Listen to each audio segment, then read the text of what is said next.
Bonjour, bienvenue à ce webinaire organisé par TRAM sur l'accompagnement au changement. C'est un webinaire de transition humaine organisationnelle. C'est dans ce cadre-là que nous le faisons aujourd'hui. Donc, nous avons nos intervenants que je vais présenter après et les participants arrivent au fur et à mesure. Donc, merci de couper votre caméra et votre micro. Et de toute façon, il y aura des séquences de questions-réponses où vous serez invité soit à nous poser des questions via le chat, via la conversation, soit directement, par exemple, en levant la main et en remettant votre micro et votre caméra. Donc, TRAM, nous sommes une association nationale de développement agricole reconnue ONVAR. Donc, les ONVAR, on est une vingtaine. Voilà, il y a les cousins des CUMA, des CIVAM, COP de France, etc., etc. On a une vingtaine en tout. On accompagne, nous, TRAM, notre cœur de métier, c'est vraiment d'accompagner les collectifs agricoles pour accélérer les transitions. Donc, notre cœur de métier depuis maintenant plus de 30 ans, c'est d'accompagner les collectifs dans le changement. On accompagne l'innovation collective en agriculture pour répondre donc aux enjeux actuels de société qui sont la santé, l'environnement, changement climatique, etc. Et on est constitué de 4 pôles qui sont la transition agroécologique, la transition alimentaire, transition organisationnelle et humaine et les externalités positives. Voilà. Donc vous retrouverez les sigles qu'on utilise, Théo, Tralim, TRAEC et Expo. Nos axes stratégiques, en fait, à TRAM, c'est d'être incubateur de facilitation, laboratoire de transition et centre de ressources vivants. En fin de diaporama, vous retrouverez un QR code où il y a notre centre de ressources qui est en ligne, où vous pourrez accéder et nous avons de nombreuses ressources en fait accessibles gratuitement. Voilà.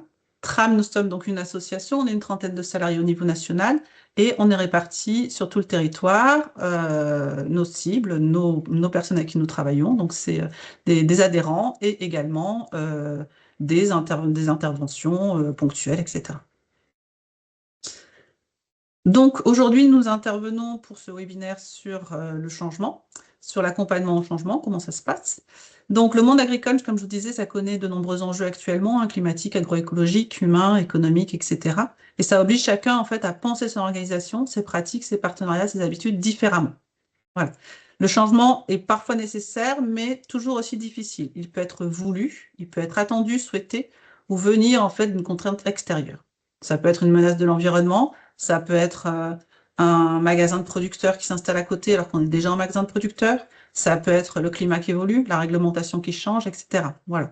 Il peut y avoir des changements voulus ou des changements subis. Et dans tous les cas, ce changement bouleverse les habitudes, ça bouleverse notre besoin de stabilité, notre besoin en fait, inhérent à chaque être humain. Stabilité, sécurité et pour le coup, les besoins s'en trouvent malmenés. Voilà. Donc, on a besoin effectivement de pouvoir piloter ce changement et traverser ce changement. Pardon. Et c'est dans le cadre de ce webinaire que les intervenants ici présents, collègues de TRAM, vous donneront quelques clés pour définir quand et comment intervenir par rapport à ce changement. Nous allons avoir le bonheur, donc nous recevons aujourd'hui Muriel Astier, qui est formatrice et chargée de mission transition humaine et organisationnelle à TRAM. Elle est basée à Paris. Elle intervient dans l'accompagnement au changement, les relations humaines, la gestion des tensions et le management notamment, parmi toutes ces autres compétences. On a aussi le bonheur de recevoir Anne-Gaëlle Kabelgen, qui est formatrice et chargée de mission transition agroécologique et climatique, qui est basée à Toulouse, qui intervient dans l'accompagnement des groupes en transition agroécologique, qui intervient aussi dans des formations de techniques d'animation de collectif, démarches stratégiques, etc., etc. Elle a aussi maintes compétences. Et nous avons le bonheur de recevoir Alexis Claudel, qui est formateur et chargé de mission transition humaine et organisationnelle et coach aussi professionnel, basé à Lyon. Il intervient en accompagnement du changement dans les collectifs, sur le fonctionnement des organisations et également fait du coaching individuel pour des personnes qui lui font appel. Voilà. Donc, tout de suite, sans transition, nous allons commencer par Muriel. Muriel, merci d'être là. Tu interviens donc auprès de conseillers agricoles, de techniciens de coopératives ou d'autres structures, amont ou aval. Que disent-ils des difficultés qu'ils rencontrent dans leurs accompagnements des agriculteurs confrontés à ces changements? Bonjour à toutes et à tous d'abord. Alors, moi, je vais vous parler essentiellement des accompagnements que j'ai pu faire auprès de techniciens ou de conseillers techniques ou de technico-commerciaux qui travaillent essentiellement pour l'amont ou pour l'aval ou dans les coopératives agricoles. Ce qu'ils disent quand j'ai pu les avoir en formation, dans les ateliers ou dans des journées thématiques, c'est qu'ils sont confrontés, alors qu'ils ont des profils très techniques, ils sont confrontés à une problématique humaine de relation au changement qui fait que effectivement, pour eux, c'est compliqué parce qu'ils ne se sentent pas outillés, armés, outillés pour accompagner les changements chez les agriculteurs qu'ils accompagnent, que ce soit en individuel ou en continu. Et donc, c'est un point sur lequel je voudrais tout de suite mettre l'accent. Tu as commencé à le dire, Elsa, hein, c'est que le changement, effectivement, comme le montre la slide, là, c'est une transition qui va nécessiter une adaptation pour l'agriculteur, et pour chacun d'entre nous d'ailleurs, une adaptation par rapport à des pratiques agronomiques, par rapport à des préoccupations environnementales, techniques, par rapport à l'organisation des fermes et aussi par rapport à des dimensions plus comportementales ou psychologiques en lien par exemple avec les besoins de la société. Et donc, la transition vers le changement, c'est un processus complexe, long, et qu'il convient pour le conseiller ou l'animateur qui accompagne les collectifs d'agriculteurs ou les agriculteurs, qu'il convient d'analyser parce que on ne peut pas imposer un changement, ça n'existe pas. Le changement doit d'abord venir, sinon il est subi. Ça existe, hein, bien sûr, des changements contraints, mais qui ne sont pas nécessairement très productifs. Et donc, il faut plutôt identifier effectivement dans quelle situation se trouve la personne qu'on accompagne, analyser ses difficultés, les symptômes, là où elle en est par rapport à cette problématique de changement. Donc, il y a d'abord un travail d'analyse, de diagnostic pour mieux comprendre en fait cette personne, ses difficultés, ses freins, et pour l'amener, éventuellement, l'accompagner si tel est son souhait, sa capacité, sa volonté à changer de pratique ou de façon de faire. Enfin, il y a différents types de changements. Donc, ça, c'est un point très important parce que très souvent, il peut y avoir des organisations qui ont des injonctions de changement, qui vont dire à leurs collaborateurs, il faut que les agriculteurs changent de telle façon, etc., change de pratique, change de façon de faire, de se comporter, de se conduire. Et du coup, le conseiller peut se retrouver entre le marteau et l'enclume. Or, il a des leviers possibles, mais le changement de pratique ne dépend pas du conseiller. Il dépend de l'agriculteur. En tout cas, nous, c'est notre conviction à Tram et c'est les valeurs qu'on porte. On accompagne les personnes dans le respect de leur autonomie de réflexion, d'action, et on ne fait pas à leur place. Alors, dans ce cadre-là, Tram est amené donc à animer différents types d'ateliers et notamment des groupes d'échange de la pratique. Donc, les groupes d'échange de la pratique, ce sont des séquences qui permettent, par exemple, entre conseillers, mais qui peuvent aussi être faits entre agriculteurs, à partir d'une méthodologie bien rodée et entre pairs, PAIRS, de partager ses expériences, ses difficultés et surtout de s'alimenter de l'expérience des collègues pour, à partir de récits préparés, trouver des solutions à des difficultés, à des obstacles que chacun rencontre dans sa pratique professionnelle. Donc les groupes d'échange de la pratique, on en fait beaucoup à Tram, on en fait en présentiel, à distance, pour des groupes d'agriculteurs qui veulent travailler une problématique entre eux, pour des conseillers, par exemple dans le réseau PADV ou d'autres réseaux, des coopératives, pour qu'ils puissent partager leurs expériences et bénéficier de l'expertise aussi de leurs collègues. Donc c'est un outil d'accompagnement du changement qui fonctionne très bien parce qu'il est pratico-pratique, on part de l'expérience des personnes. Donc, c'est quelque chose qui fonctionne aussi très bien à distance. Donc, c'est intéressant pour les problématiques de déplacement ou d'isolement de certains publics. Ça fonctionne très, très bien. Ensuite, bon, là, c'est la méthode qui vous est déroulée. On va passer rapidement, mais c'est quelque chose qui est très cadré en termes de processus et qui permet justement un partage d'expériences, de récits très intéressants et qui est ancré sur les préoccupations de chaque personne. On peut faire des groupes d'échange de pratiques sur les méthodes alternatives en santé animale, sur les couverts végétaux, sur des problématiques managériales, etc., etc. Donc ça, c'est un outil qu'on maîtrise très bien à Tram et qu'on utilise beaucoup, beaucoup et qui est très apprécié.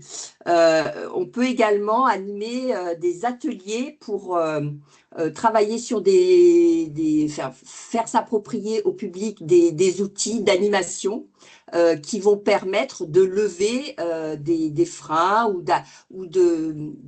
d'accélérer des prises de conscience chez les agriculteurs ou chez les conseillers.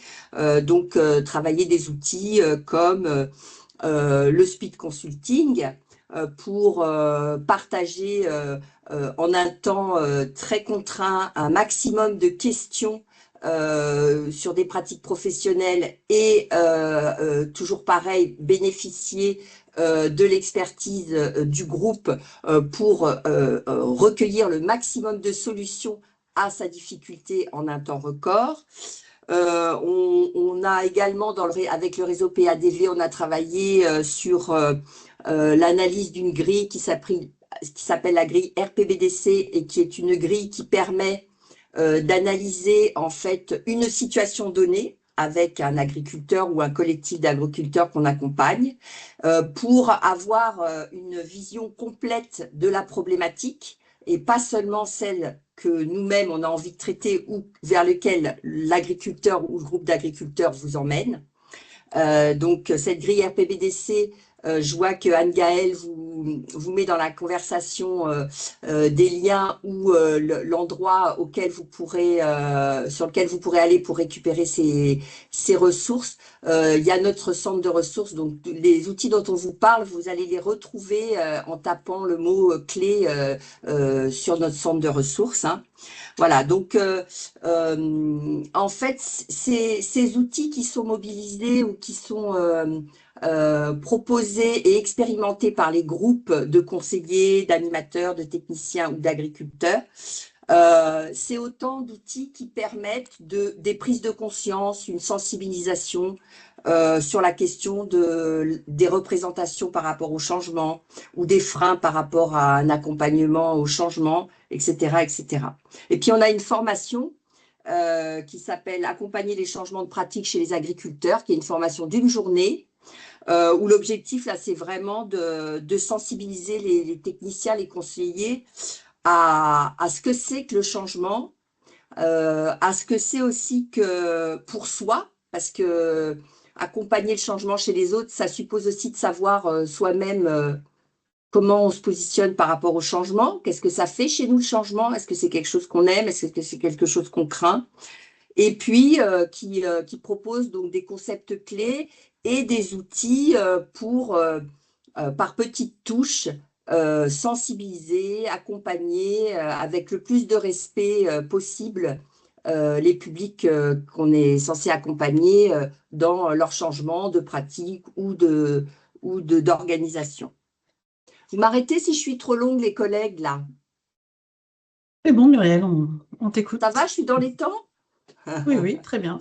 Voilà, donc la formation, vous avez un QR code qui vous sera proposé tout à l'heure. Vous pourrez aller voir le détail du programme dans la formation. Ce que je dirais pour terminer mon petit topo, là, c'est que c'est un vaste sujet hyper complexe, l'accompagnement du changement, le changement.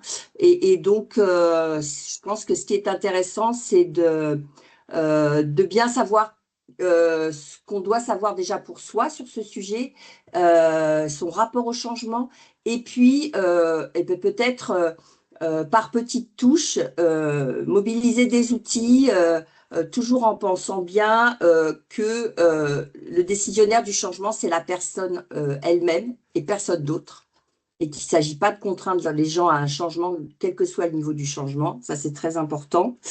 Et puis peut-être je conclurai en disant que, contrairement souvent à ce qu'on pense, quand on parle par exemple accompagnement du changement des transitions agroécologiques, climatiques, etc., on a coutume de dire en fait dans le changement, il y a 30% de technique et il y a 70% d'humain. Ça, c'est vraiment essentiel. Très bien. Merci Muriel pour ce préambule sur le changement et sur les groupes d'échange de pratiques. Est-ce que vous avez des questions-réponses? Alors, je ne sais pas s'il y en a eu dans la conversation, sinon vous pouvez éventuellement mettre votre micro, votre caméra et poser la question en direct.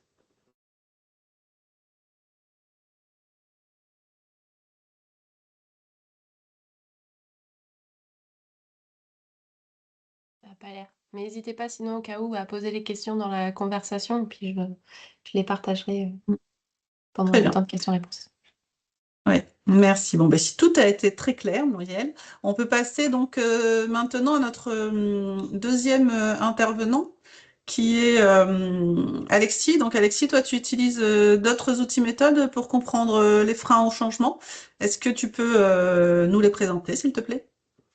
Oui, en fait, dans la pratique du coaching, on est amené à envisager le changement à travers les objectifs qu'on va fixer à la personne, ou que plus exactement la personne se fixe. Et on va, comme l'a dit Muriel, on va veiller à ça, à ce que les objectifs soient fixés par la personne elle-même pour qu'elle subisse le moins possible ce qui lui arrive, qu'elle puisse choisir son itinéraire et la manière de s'y rendre. Mais force est de constater qu'il y a toujours des freins, il y a toujours des ambivalences, il y a toujours les gens, même ceux qui veulent le plus changer, ils peuvent aussi en même temps être très inconfortables avec ce changement. Et moi, j'aime bien travailler avec déjà, c'est pas vraiment un outil, mais c'est une conception un petit peu de l'humain, qui est qu'on a à l'intérieur de nous différentes parts qui cohabitent. C'est pas de la schizophrénie, c'est tout à fait normal. C'est-à-dire, voilà, il y a une part de moi qui veut résoudre ce problème, qui veut changer, qui veut appliquer une nouvelle technique, une nouvelle méthode. Et en même temps, il y a des parts qui ont la trouille parce que bah, j'ai peur de me planter, parce que j'ai peur de perdre certains revenus, j'ai peur de perdre certains alliés, certains soutiens. Voilà. On a en nous un moteur très puissant qui vise à préserver une sorte d'homéostasie, une sorte de sécurité qui fait que, voilà, face au changement, cette part, elle s'active en disant, ouais, attends, attends, nous, on voudrait bien rester peinard aussi. Il y a cette part-là qui est normale. En fait, c'est une part qui répond à des blessures anciennes, souvent. C'est des parts protectrices qui sont très utiles et très bienveillantes. Moi, c'est là-dessus que je voudrais mettre le focus ce matin. C'est que ce qu'on appelle les freins au changement, c'est un peu comme les freins du vélo. Moi, je ne voudrais pas qu'on m'enlève les freins à mon vélo, parce que dans les descentes, comment je fais pour ralentir, au feu rouge en ville, comment je fais pour m'arrêter? J'ai besoin de freins. Maintenant, si les freins, ils se mettent en route de manière automatique, sur le plat, dans les montées, de manière inappropriée, là, je vais être ralenti et je vais galérer beaucoup plus que prévu. Donc voilà. Alors, un outil qu'on a développé ou qu'on utilise, c'est l'outil des 7 blessures que j'ai mis là. C'est issu des travaux de Lise Bourbeau, et puis j'ai relié à des notions d'analyse transactionnelle. Cet outil, les 7 blessures, c'est pour dire que, voilà, en nous, on a ces blessures-là potentielles.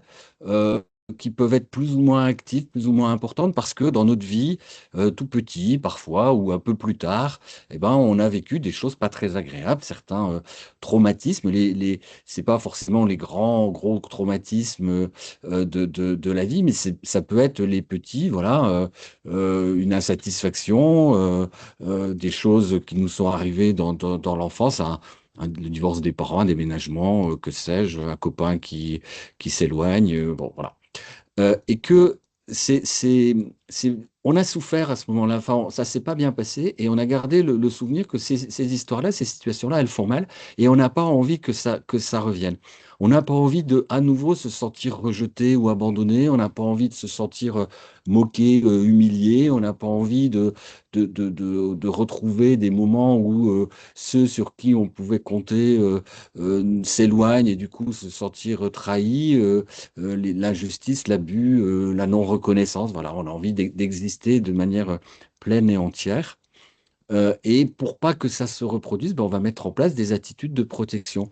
Et c'est souvent ces attitudes de protection qui sont les freins qu'on observe, qui amènent des attitudes de voilà, vouloir être parfait, faire plaisir, être fort. Voilà. Là, je fais le lien avec ce qu'on appelle les drivers en analyse transactionnelle, qui sont des mécanismes de protection où je fais de mon mieux pour essayer d'éviter que ça fasse mal et éviter les problèmes. Simplement, ces moyens-là, s'ils étaient efficaces au moment où je les ai découverts, par exemple, il fait froid, je mets un manteau, des grosses chaussettes et un bonnet. Quand l'été arrive, ce n'est plus adapté. Et des fois, on continue à utiliser les mêmes stratégies alors que l'environnement a changé ou les conditions ont changé. Et on se retrouve à être habillé d'une manière complètement inadéquate. Voilà. Alors, un autre outil, merci de me permettre d'enchaîner. Un autre outil, c'est d'analyser les comportements à travers les stratégies d'adaptation, qui sont des attitudes très animales. En nous, c'est le cerveau reptilien qui, face au stress, nous amène à avoir ces attitudes de combat. Je me prépare à affronter le monde, les autres, etc. Même si les autres, ils avaient une bonne intention, mais en tout cas, au cas où je me prépare au combat. La fuite, une des meilleures protections, c'est la fuite. Alors des fois, c'est la fuite dans le travail, c'est la fuite dans certaines addictions. C'est pas seulement se barrer en courant. La paralysie, bah, je bouge plus, je rentre les oreilles, je me fais discret. J'espère que les choses vont se faire sans moi. Je me fais oublier. Et puis, une quatrième attitude qui était développée, qui était rajoutée à cette liste-là un petit peu plus tard, c'est l'attitude de séduction qui consiste à négocier un peu les événements avec l'entourage. Voilà, on négocie. Bon, je veux bien, mais pas tout de suite, pas comme ça, un peu plus tard, à condition que. Voilà. Et enfin, la dernière attitude, c'est l'attitude centrée. C'est, comme Muriel l'a dit tout à l'heure aussi, c'est trouver en soi une attitude proactive où on choisit le changement, où on n'a pas les freins serrés à tout bout de champ et où on peut avancer et faire face à ce qui nous arrive de manière autonome et responsable. Voilà. Donc, l'invitation, c'est d'avoir cette écoute. La personne qui nous semble avoir des freins au changement, en fait, elle se protège. C'est d'entendre ça. C'est un mécanisme de protection et on ne peut pas lui enlever impunément, brutalement, de manière. Voilà, il faut l'amener à trouver plutôt d'autres ressources qui vont étayer sa sécurité intérieure et qui vont lui permettre de lâcher les mauvais comportements à ce moment-là. Sinon, la personne va refuser encore plus, on va renforcer les freins parce qu'elle va se sentir trop déstabilisée, trop en danger. Voilà, moi, vous ne me ferez pas monter sur un vélo où il n'y a pas de frein, parce que déjà que je ne suis pas bien gaillard en ville en vélo, mais si en plus je n'ai pas mes freins pour me protéger, ça ne va pas aller. Voilà. Très bien. Merci Alexis de nous avoir présenté les blessures pour un outil et puis les 4 stratégies d'adaptation pardon, pour une autre méthode. Est-ce que voilà, vous avez des questions-réponses, des questions, pardon, pour Alexis et puis Muriel. Un petit temps encore pour savoir si vous avez des questions, des réactions, des expériences à partager. Donc pareil, soit vous mettez dans la discussion, soit vous intervenez directement.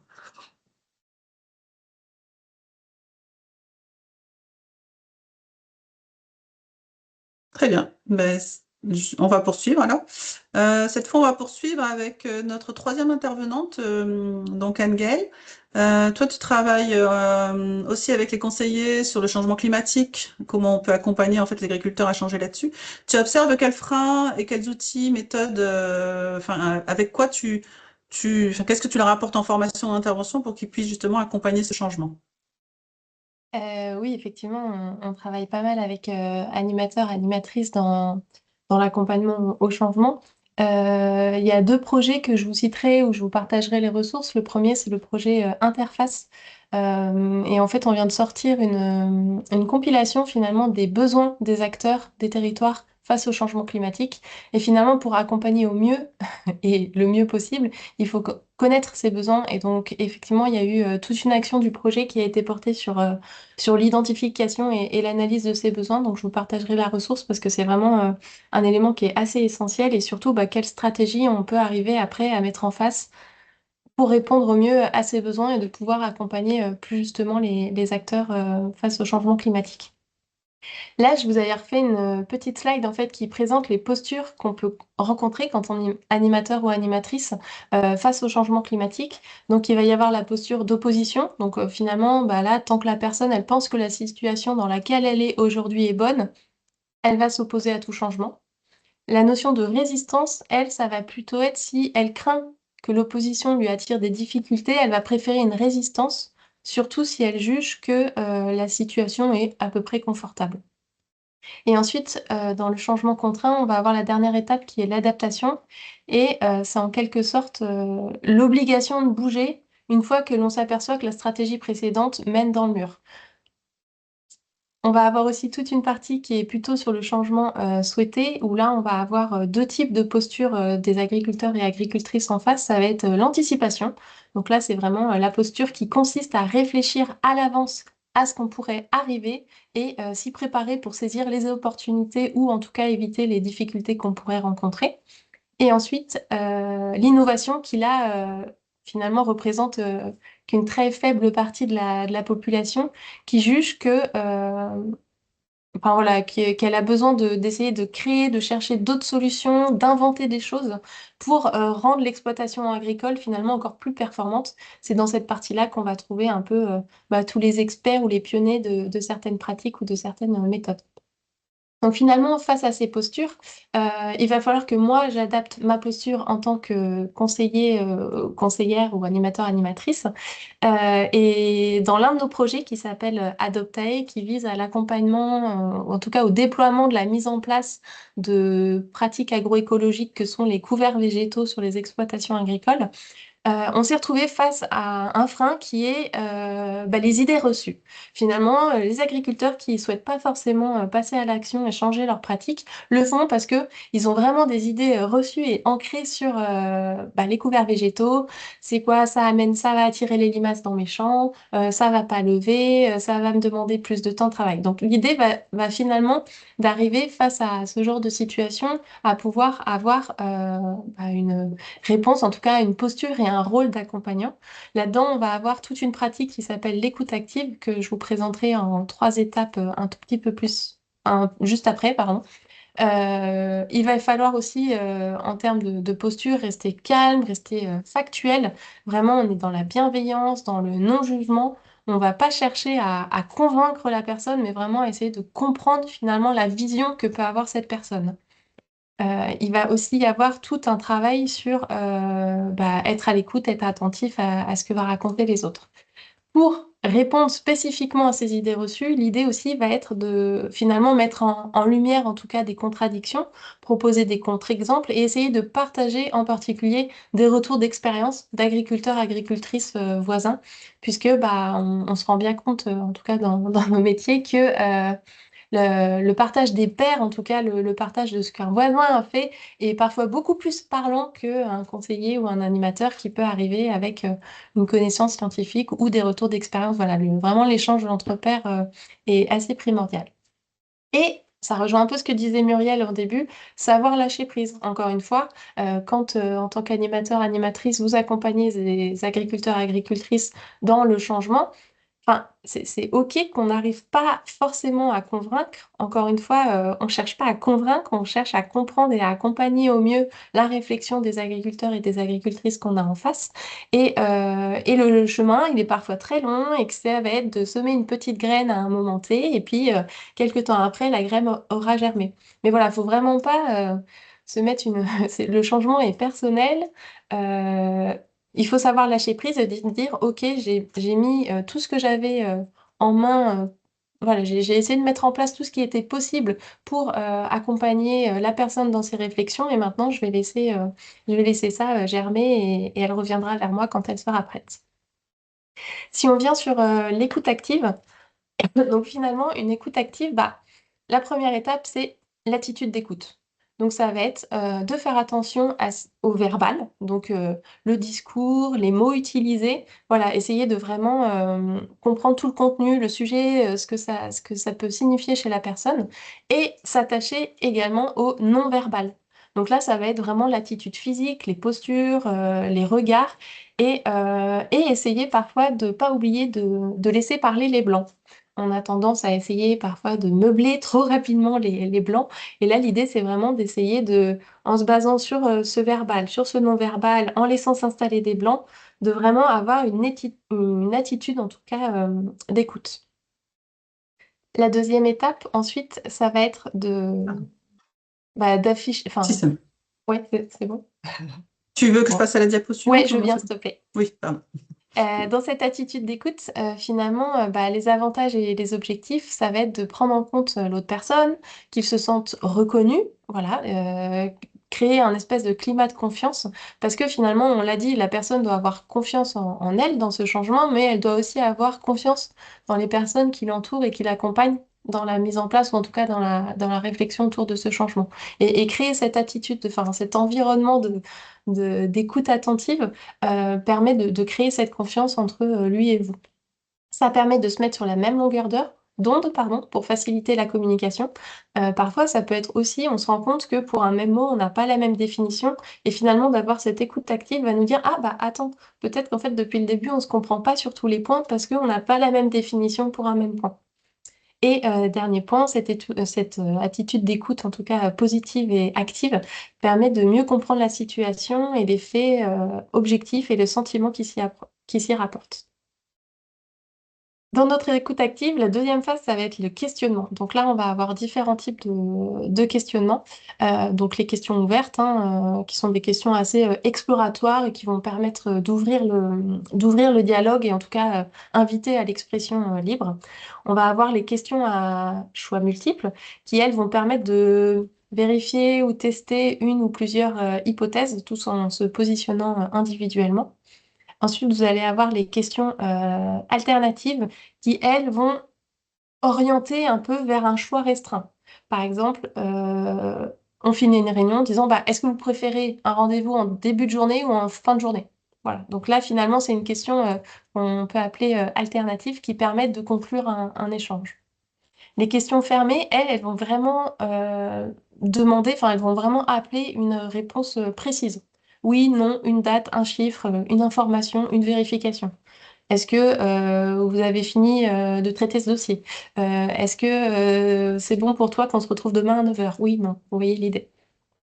Ensuite, va plutôt y avoir les questions, alors qu'on dit manipulatrices, où là, finalement, elles vont faire dire à l'autre ce qu'on souhaite qu'il réponde.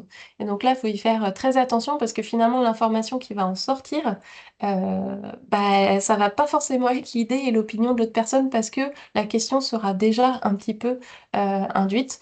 Par exemple, oh, est-ce que tu as lu le dernier livre de machin? Il est formidable, tu trouves pas?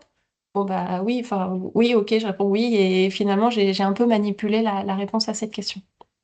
Et enfin, la dernière question, c'est plutôt les pourquoi. Et c'est une question un peu invitée parce que elle laisse un sentiment de justification. Voilà, pourquoi tu fais ça, pourquoi tu fais ci? Et finalement, ça peut mettre la personne en face dans une situation assez désagréable qui se sent obligée de se justifier parce que apparemment ce qu'il fait, c'est pas bon. Voilà, donc vaut mieux tourner les questions à bah, pour quelle raison est-ce que tu fais ça? Quel est le but de cette démarche? Où là, c'est un peu plus ouvert et un petit peu plus bienveillant. Et enfin, donc quand on a eu la partie plutôt écoute, enfin attitude d'écoute positive, on a eu le questionnement. Et la dernière étape de cette écoute active, c'est la reformulation qui, elle, va vous pousser à... Elsa, pardon, tu peux passer la slide. Pardon, je Pas de pense souci. qu'il y a... Ah, il y a un bug, Ouais, ok, pas de souci. ouais, Donc, il y a la il y a un bug. reformulation après qui, elle, sert finalement à vérifier votre compréhension des propos qui ont été exprimés, à vérifier qu'il n'y a pas enfin, de mauvaise interprétation, qui va permettre aussi de résumer une intervention qui a pu être longue, qui va permettre de valoriser la parole de l'interlocuteur dans le sens où la personne enfin, il a le sentiment d'avoir été vraiment écouté parce que vous allez reformuler ce qu'il a dit. Ça va lui permettre de valoriser, voilà, tout ce qu'il a dit, il va dire, OK, quelqu'un m'a entendu et m'a écouté. Ça peut parfois permettre aussi de dramatiser des situations quand il y a eu des manifestations d'agressivité. Alors ça, c'est vrai dans le changement et c'est même vrai ailleurs. La reformulation permet parfois de reposer les bases plus paisiblement et de parfois se dire, bah, finalement, il n'y avait pas de situation d'agressivité nécessaire. Et enfin, ça aide quand même dans l'échange à progresser, à cerner les points d'accord, les points de divergence et les différentes positions qu'on peut prendre sur la chose. Très bien, Voilà, merci Anne-Gaëlle. Vous aurez noté qu'effectivement, on a perdu la diapo petit sur la bug, oui. formulation, mais Mais elle est importante. on vous retransférera le diaporama avec la bonne diapo mis en numéro 18. Merci Anne-Gaëlle de ses apports sur l'écoute active et sur les idées reçues et les besoins effectivement des personnes. Est-ce qu'il y a des questions à ce niveau-là de votre part?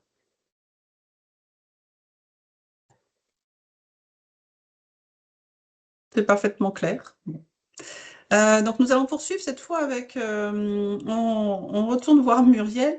Muriel, tu as accompagné récemment des directeurs d'exploitation agricole sur des situations managériales. Est-ce que tu peux nous parler de cette expérience récente? Oui, tout à fait. En fait, Tram a été sollicité par la Bergerie nationale pour construire et animer, en fait, dans le cadre des rencontres nationales des directeurs d'exploitation agricole qui a eu lieu en octobre, là, pour animer des 10 ateliers. Donc, il y avait à peu près 130, je crois, directeurs d'exploitation agricole qui étaient rassemblés lors de ces rencontres.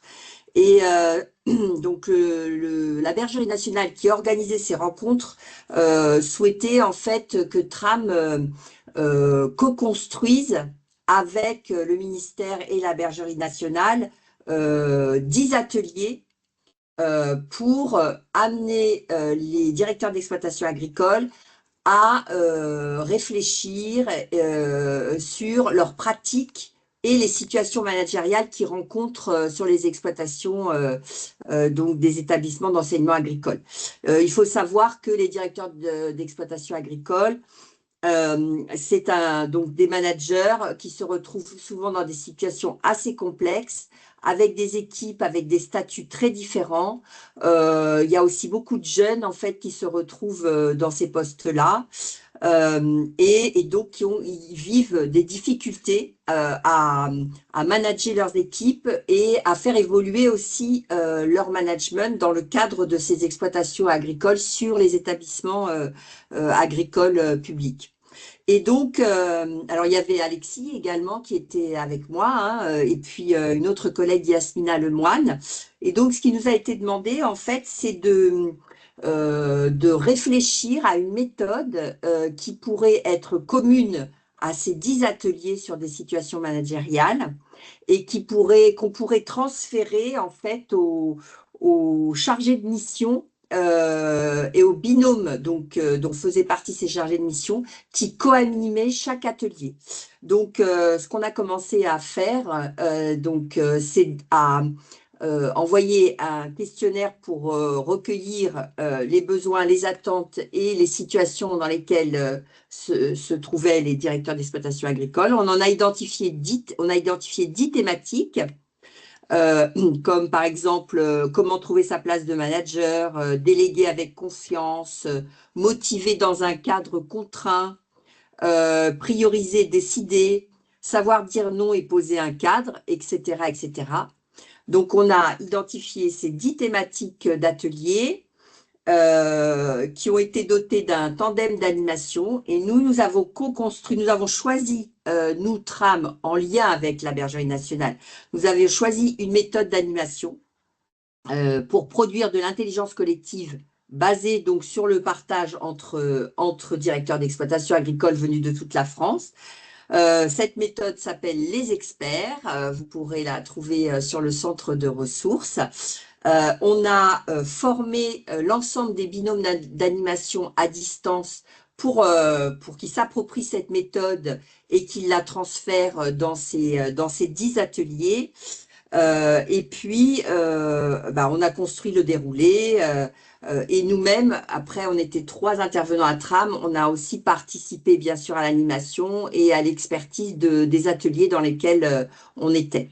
Alors, ce qui est intéressant dans cet accompagnement, c'est que là, on a accompagné les organisations en fait, et TRAM fait également ça. Donc, on co-construit une intervention, un accompagnement avec les organisations pour qu'elles soient partie prenante en fait de ce qui est proposé et pour que les bénéficiaires du coup soient associés aussi à la démarche, aux outils, aux valeurs aussi qui sont proposées dans le cadre de l'animation de ces ateliers, etc.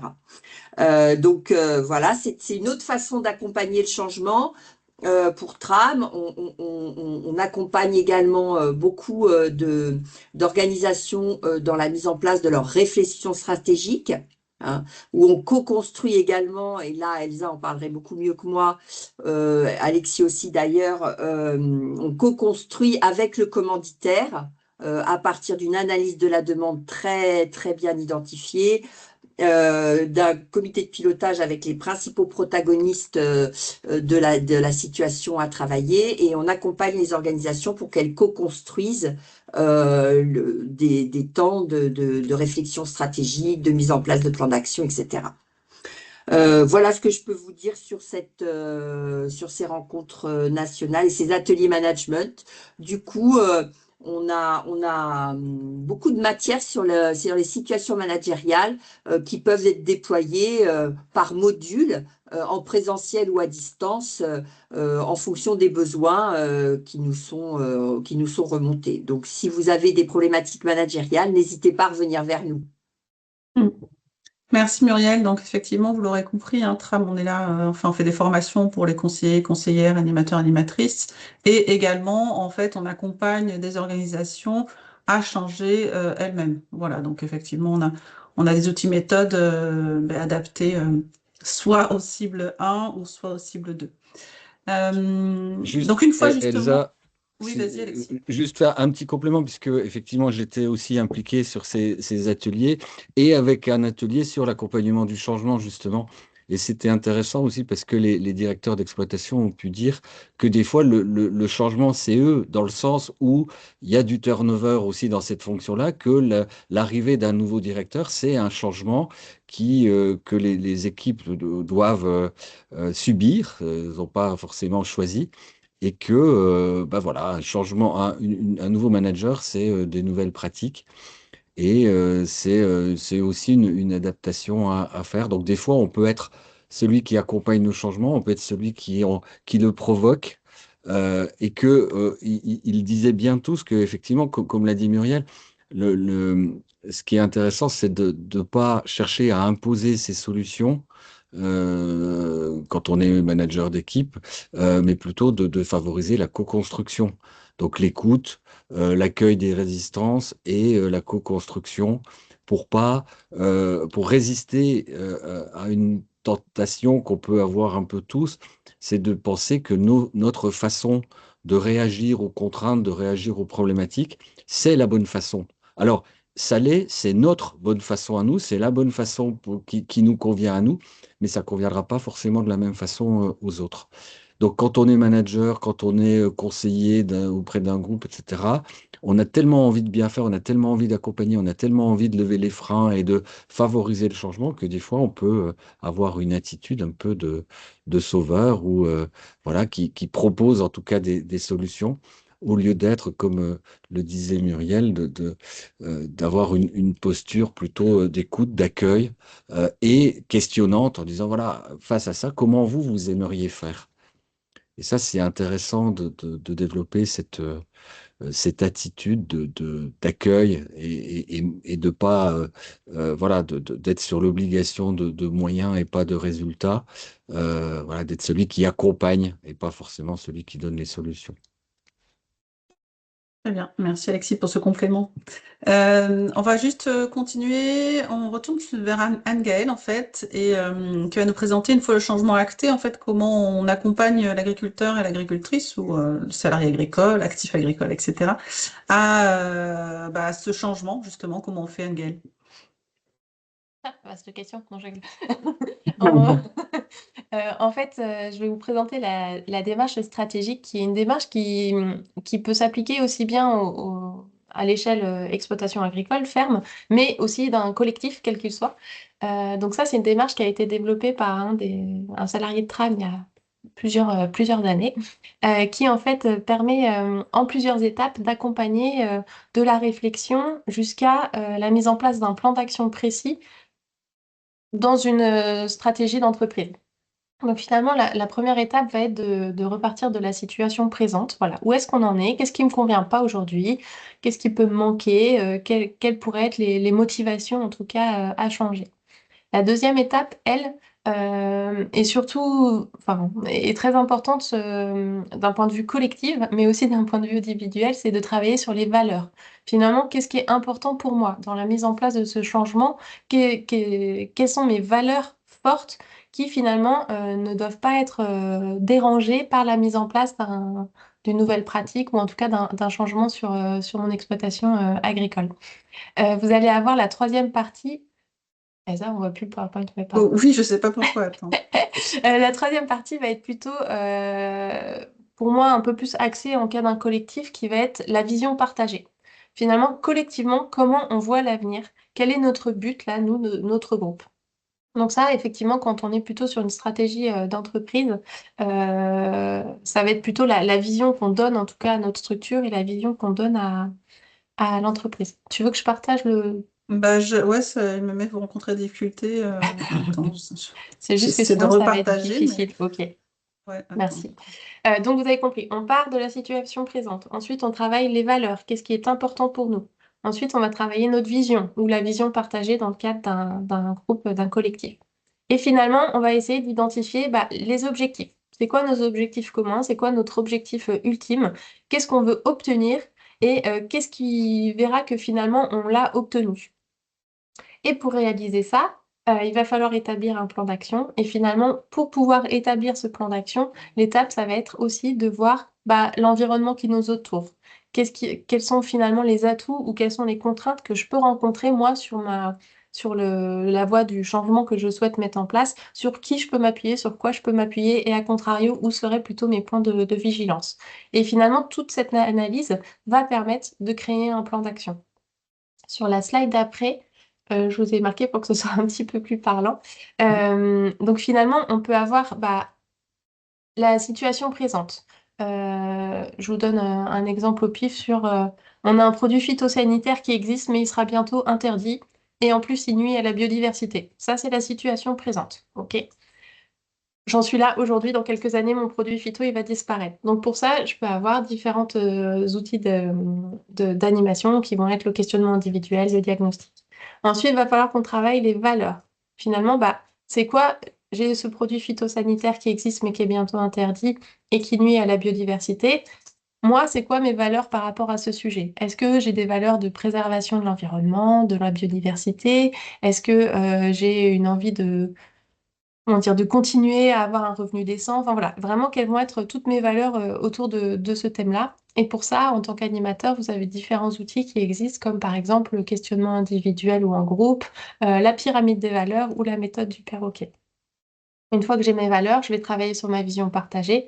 Finalement, qu'est-ce qu'on souhaite poursuivre dans la mise en place de cette culture en utilisant des moyens de lutte alternatifs, si on reste sur mon produit phyto. Et là, vous avez différents outils d'animation comme la vision guidée ou le dessin de situations de rêve. Bien sûr, c'est une liste non exhaustive hein, d'outils d'animation. C'est juste Oui. pour que vous puissiez avoir un petit peu des éléments. Et après, bien sûr, je vous invite à chercher, à essayer de combler vous aussi par rapport à ce que vous faites dans vos pratiques au quotidien. Pour travailler les objectifs communs au groupe ou en tout cas les objectifs qu'on se donne sur notre exploitation, il y a les fameux objectifs SMART. Quand on est plusieurs, on va avoir tout ce qui est méthode des groupes combinés ou aussi les jeux cadres de la formulation d'un objectif opérationnel. Donc là, l'idée, ça va vraiment être de dire, OK, si je garde mon exemple de on supprime un produit phyto qui nuit à la biodiversité, peut-être que nos objectifs, c'est en 2027, je veux continuer à cultiver cette production sans avoir recours à un produit phyto et sans avoir perdu plus de 3% de rendement par rapport à aujourd'hui. L'objectif SMART, c'est vraiment, il est spécifique, il est mesurable, il est ambitieux mais atteignable, il est réaliste et il y a une durée qui est mise, une temporalité. Une fois que j'ai mon objectif, je dois travailler sur ce qu'il y a, sur les atouts et les contraintes qu'il peut y avoir autour de moi, autour de mon exploitation, autour de mon collectif. Donc pour ça, finalement, ça va être de travailler les grilles AFOM, donc atout, faiblesse, opportunité, menace, ou encore l'arbre à solution, arbre à idées ou l'arbre à problème. Donc là, ça va vraiment être de voir finalement dans les atouts, si je garde toujours mon exemple, est-ce qu'il y a par exemple des pistes techniques qui existent dans différents pays étrangers sur la production de cette culture sans ce produit phytosanitaire? Est-ce qu'on a des partenaires à côté, comme la recherche ou même des lycées agricoles avec des exploitations agricoles, qui seraient prêts à lancer avec nous de l'expérimentation pour tester des pratiques? Et à contrario, on va faire un point sur les contraintes qui est finalement, on peut être contraint dans le temps. On a dit que ce produit phyto allait être retiré bientôt, dans les quelques mois ou années à venir. Donc finalement, on a cette contrainte de temps et on perd déjà en production, par exemple. Et donc, une fois qu'on a fait cette étape des atouts et des contraintes, on va pouvoir mettre en place un plan d'action. Et pour là, il y a deux outils qui sont plus que pertinents, que je vous invite à aller retrouver sur notre site, sur notre centre de ressources, qui est le tableau de plan d'action et surtout la grille d'intérêt. Où la grille d'intérêt, finalement, vous permet de hiérarchiser des actions, puisque chaque action doit être associée à, par exemple, une personne, un temps, des objectifs et des outils. Voilà. L'idée, c'était Bien. vraiment d'essayer de vous faire une petite liste d'outils d'animation pour que vous, en tant que conseiller ou animateur, vous puissiez être armé. Bien sûr, là, c'est nous, à Tram, on intervient au sein des collectifs, auprès des exploitations sur cette démarche stratégique dans sa globalité. Mais je vous invite aussi, vous, à vous questionner quand vous accompagnez un groupe ou une exploitation. Est-ce que toutes ces étapes sont claires pour la personne ou les personnes présentes? Et sinon, peut-être qu'il y a des points qui sont à retravailler pour pouvoir avancer et mettre en place ce changement qu'on souhaite mettre en place sur l'exploitation. Tout à fait. Merci Engel. Donc là, effectivement, Engel vient de nous présenter la démarche stratégique avec de nombreux outils qu'on peut utiliser avec un collectif, donc soit un collectif, un groupe qui veut travailler sur une avancée technique, penser autrement, etc. Ou également un collectif dans une ferme, donc on peut aussi interroger les uns et les autres. Et cette démarche stratégique, hein, comme vous l'avez compris, elle peut être aussi abordée avec un collectif de plusieurs fermes, c'est-à-dire que pour en revenir au début du webinaire, Muriel qui nous parlait du groupe d'échange de pratiques. En fait, c'est ça aussi. On peut se servir d'une formation pour accompagner le changement sur plusieurs fermes et les agriculteurs et agricultrices qui seront présents se donnent des trucs et astuces pour mieux accompagner le changement sur leur propre ferme. Voilà. Ça peut être aussi une modalité différente. Donc, pour en revenir à notre webinaire, est-ce qu'à ce niveau du webinaire, il y a des questions de votre part? J'ai vu qu'il y avait quelques réactions dans le chat. Elsa, je t'ai envoyé la fiche des experts parce que je n'ai pas réussi à la copier dans la conversation. Je te l'ai envoyé, je vous l'ai envoyé par mail. Si tu peux Ok. essayer de ton côté. Parce qu'en Euh, fait, la méthode n'est pas encore sur le centre de ressources, parce que ça, je crois que ça doit être pour la publication de décembre ou janvier, je ne sais plus exactement. Donc, je vous ai fait passer le PDF, parce que moi, j'ai pas réussi à la mettre dans la conversation. Moi non plus, j'y ok. arrive pas, mais effectivement, de toute façon, on a vos mails, donc on pourra, en Oui. renvoyant le replay et le support, on glissera les différentes fiches que vous ne pouvez pas trouver sur notre centre de ressources, parce que en avant-première. Oui, je ne suis pas sûre que j'y arrive non plus. Ah, Bon, bon.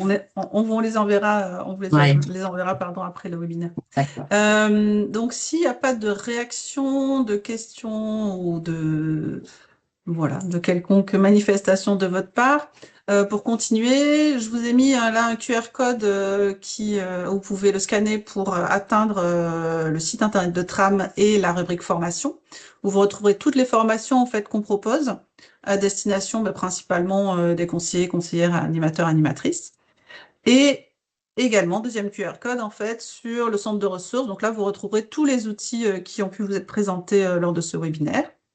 Euh, voilà. Et puis, de toute façon, vous pouvez aussi nous contacter directement par mail. Je vous ai mis aussi les adresses mail des intervenants d'aujourd'hui. Voilà. Et s'il n'y a Peut-être pas Elsa, de... Oui, si vas-y, tu peux Muriel. il y a également, en plus des formations, vous avez sur le site internet de Tram des pages accompagnement où vous pouvez aussi voir un petit peu ce qui se fait en termes d'accompagnement, comme on vous en a un peu parlé aujourd'hui. Et puis effectivement, comme dit Elsa, le mieux c'est que vous nous contactiez pour qu'on puisse faire un point sur vos besoins, votre demande. Oui, directement. Ce sera aussi simple.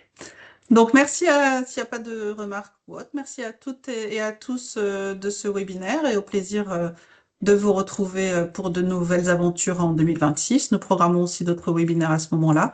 Et voilà, donc nous remercions tous nos partenaires et également le ministère, puisque ce webinaire est financé en partie par le ministère de l'Agriculture. Donc, merci à tous. Bonne journée. Merci. Merci.